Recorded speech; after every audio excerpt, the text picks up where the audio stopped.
ซื้อจังใดนะมูคนนี้ซื้อเกิดเด้ออายุจะปีแล้ว20 ปีเนาะ20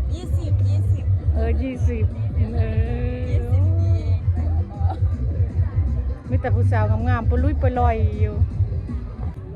ถ่ายสบายดีเด้อซื้อจังใดอายุเท่าไหร่แล้วน่ะผู้สาวคนนั้นได้สะมาเข้ากล้องดีกว่าซื้อจังใดนะซื้อสิ่งอายุจักปีแล้วเห็นห้องใดออกแล้วบ่ซื้อดาราบ่เห็นจบห้องใดแล้วใกล้จบแล้วสะเนาะมื้อนี้มาบุญบั้งไฟบ่มีผู้บ่าวแล้วบ่ยังบ่มีฮัลโหลทักทายสบายดีเด้อมื้อนี้ร้านข่อยสิพาไปถ่ายคลิปเนาะสาวจันเด้อในสาวจันหลานสาวคนนี้ก็พาไปหาสาวสุสาวโงนเด้อพาไปหาผู้สาวน้อยผู้ว่าป้าแป้ง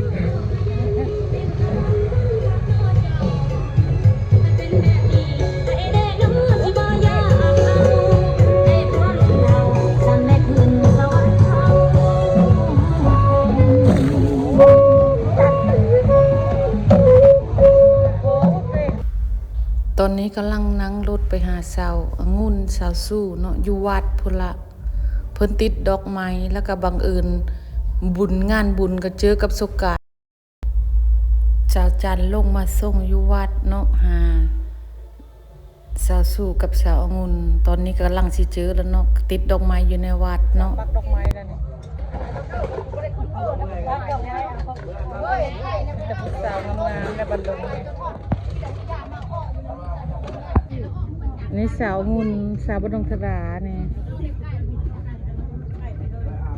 อันนี้ซื้อจังใดนะซื้อจังใดอันนี้สาวทิพย์อันนี้สาวสูอะไรคือบอกเข้ากล้องแน่สาวสูเป็นอะไรฮ้อนบ่บรรยากาศบ้านเฮานะฮะฮ้อนแห้งบ่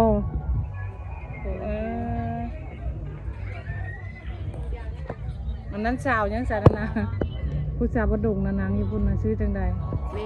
ฮะเวลาคือบ่ยืนติดดอกไม้นะ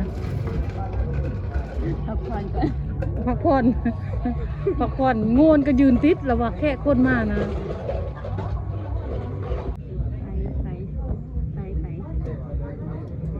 ไปแล้วก็ไปต่อได้มื้อนี้นะเมื่อคืนนี้มันบ่นั้นมันบ่เต็มที่อ่ะถ้าบุญเด้อนี่เด้อเท่าไหร่นี่เบิ่งแบ่ง10,000กีบเด้อนี่เพิ่นติดดอกไม้ให้ทำบุญอ่ะ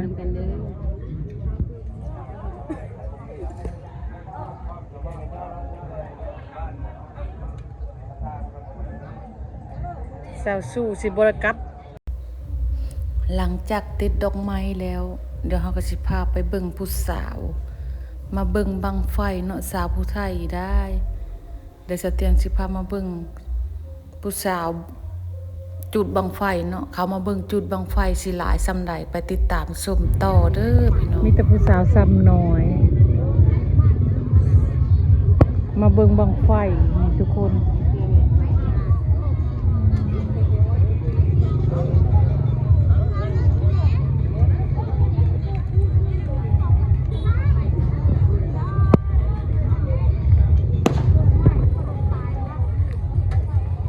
บังไฟยังบ่ทันได้จุดเนาะ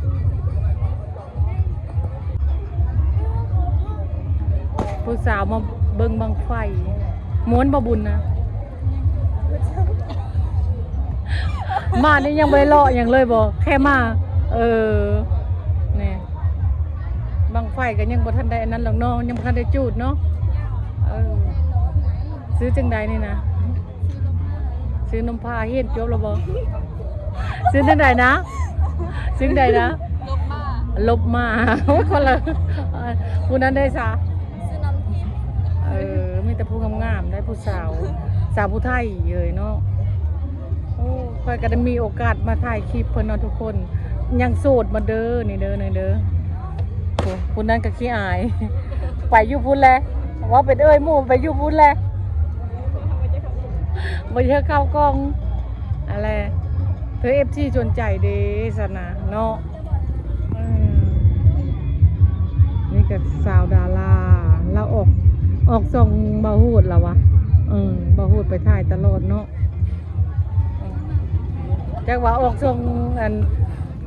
งนี้จักว่าสิดังเธอ FC เขาจองได้ซะสนใจก็ทักหามีบ่เฟซนะมี Facebook ติดต่อเสเตียงก็ได้เด้อเนาะชื่อจังได๋นะเสิ่งนี่ผู้ใหญ่ผู้งามนะชุมเจ้าเอ่ยหั่นน่ะเด็กน้อยหาขึ้นไม้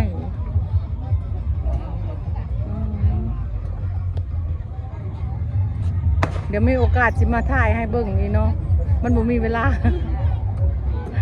ถ้า FC สนใจเดี๋ยวสิทักหาเนาะ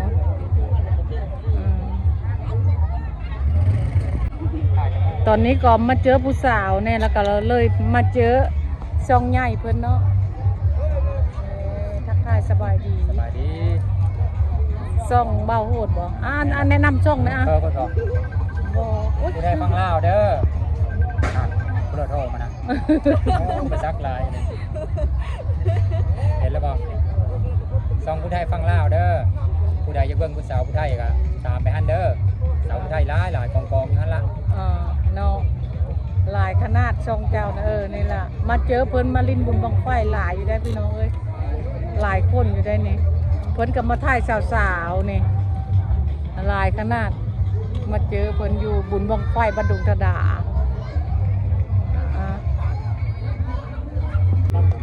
อันนี้ก็สาวไส้สบายดี FC นี่สบายดีสาวไส้เด้ออายุเท่าไหร่นะเฮียนห้องได้แล้วมองโอ๊กเนาะนี่แหละเด็กคอยพาไปนะคอยพาคอยมาเบิ่งบังไฟนี่เห็นบ่เพิ่นบ่อยู่เนาะกินนี่เนาะเพิ่นไปหาหมู่เพิ่นอันนี้ก็หมู่เพิ่นแซวซ่ากำลังเบิ่งบังไฟคือบ่มาจักเทื่อเนาะเหมือนแล้วได้ดิได้สิขึ้นหรือบ่ขึ้นบังไฟนะผู้ห้างบังไฟเบิ่งสิสู้ให้เบิ่งผู้ห้างบังไฟน้อยบ่จุดดีนะบังไฟใหญ่นะก่อนนั้นเดี๋ยวสิถามเจ้าแต่ว่ายังบ่ถูกพาไปแนะนำหมู่เนี่ยอันนี้หมู่เขาจะเป็นแถวอันนี้แหละนี่บ่อัดก็ย่าบ่เป็นหยังหมู่สาวสู้ซึ่งมีแต่คนงามๆเบิ่งยืนใกล้กับเขาดูเขาหลายเขาดูงามมันจะมองเบิ่งเลยดูเนาะห่างไก่แต่กับเขานะพุ่นว่าสาวสู้งามแล้วยังเขางามได้หมู่สาวสู้เด้อนี่ FC เด้อหน้าแดงแล้วต้องเดินเขาซื้อหน้าแดงตอนนี้น้องเมาซื้อจังไดนะหมู่คนนี้ซื้อเกิดเด้ออายุจักปีแล้ว20 ปีเนาะ20 20มีแต่ผู้สาวงามๆปลุยปลอยอยู่อันนี้ก็ผู้สาวเคยเห็นแล้วบ่ก็ได้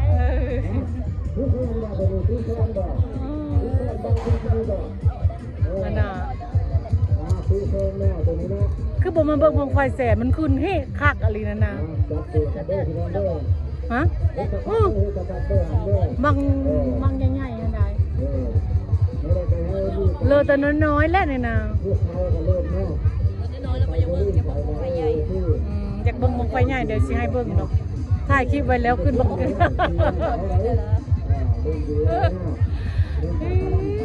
มาบ่ทันซ้ำซวยว่าคือว่าบ่มีไฟไปว่ะมันบอกว่าเซตมาหาบ่มีไฟลงมาเบิ่งบ่มีไฟมาจะมานี่นะเราบางคนยังจุดน้ำหลังได้ค่ะแม่นบ่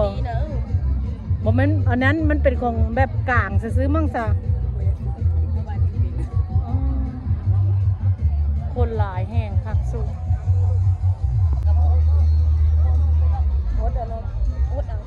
นานๆทีปีนึงมีเท่านึงได้บุญบังไฟนะฮิมาเบิ้งเพื่อเขาสิจัดเขาบ่ได้จัดง่ายได้สวยมีทุกปีฮะมีทุกปีว้าบ่มี เดียวนี่ก็มีเหมือน นะคนมานั่งเบิ่งบังไฟทุกคน